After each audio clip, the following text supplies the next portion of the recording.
Good evening. We are pleased today to meet the Administrative Officer of the European Committee for the Prevention of Torture and Inhuman, Mr. Sebastian Reyes. What can you tell us about pushing back refugees at the European borders that still happen till now?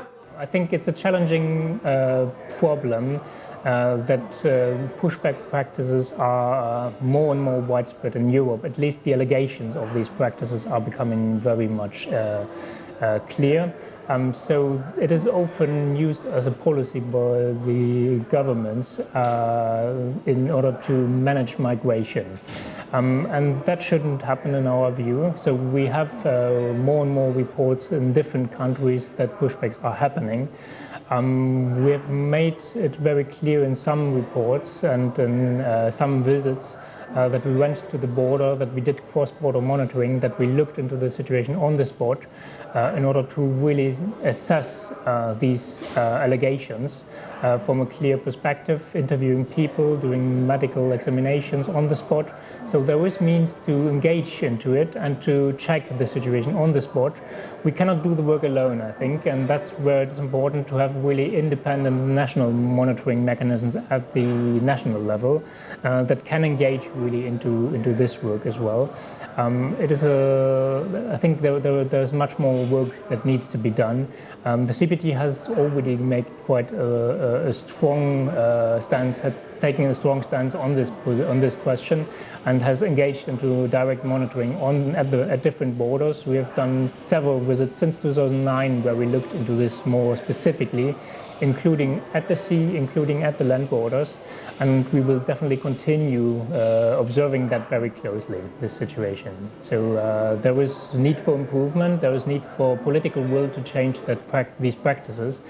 I'm still positive that this can be achieved in future. Has the CPT recently visited detention center in Poland? What's CPT impression? The focus in Poland was mainly on police ill treatment in the past. So we have had a report that was published a few years ago where we were quite explicit on that situation and on the lack of changes actually in terms of police ill treatment and basically on the fundamental safeguards for preventing police ill treatment.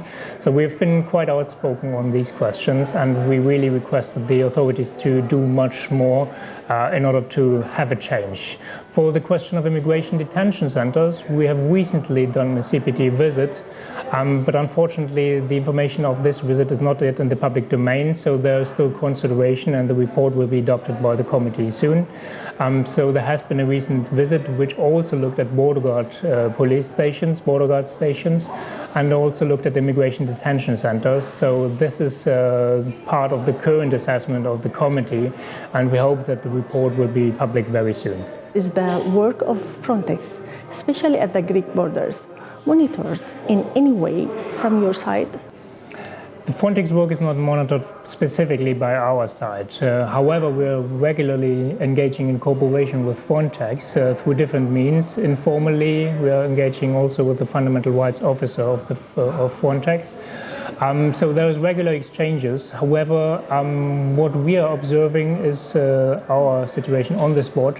We're not observing Frontex activities. We're usually observing the activities of member states of the Council of Europe. So this is our work. We are monitoring the situation on the spot, whether the authorities are complying with the prevention of torture and Article 3 of the European Convention of Human Rights. That is our mandate. What do you think about the Spiegel report? Well, we're usually not commenting in the public domain on reports we receive. We are very much well informed about the situation, what is happening. We are aware about the challenges that are occurring at the moment. We have made it very clear in our recent reports on Greece that there is definitely a need to further monitoring to prevention of ill treatment at the border and to preventing a situation where pushbacks are taking place. This is, however, not acknowledged by the Greek authorities yet. So we are still continuing our engagement and our dialogue, our confidential dialogue with the authorities in order to also have a change in the practice on the spot. However, I think we will need to do another assessment very soon about the situation that is on the spot happening. How much influence can CPT have on European countries with the human rights violations? The aim is still there to have a torture-free Europe, a Europe free of torture. But this is an effort that needs to be taken, or engagement that needs to be taken by different actors. I think we're all collectively responsible to make that change happen in future, including national preventive mechanisms, including the UN level, including civil society. CPT can contribute to change, and CPT continues to engage proactively with the authorities in order to have a change in the conditions of detention, but also in the treatment of persons that are deprived of their liberty.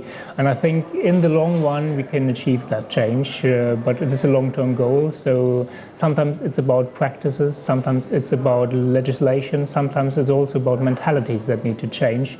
So I think it will still take a couple of years, and there's still a lot of work to do for the CPT in many countries in order to have that objective achieved. Thank you a lot.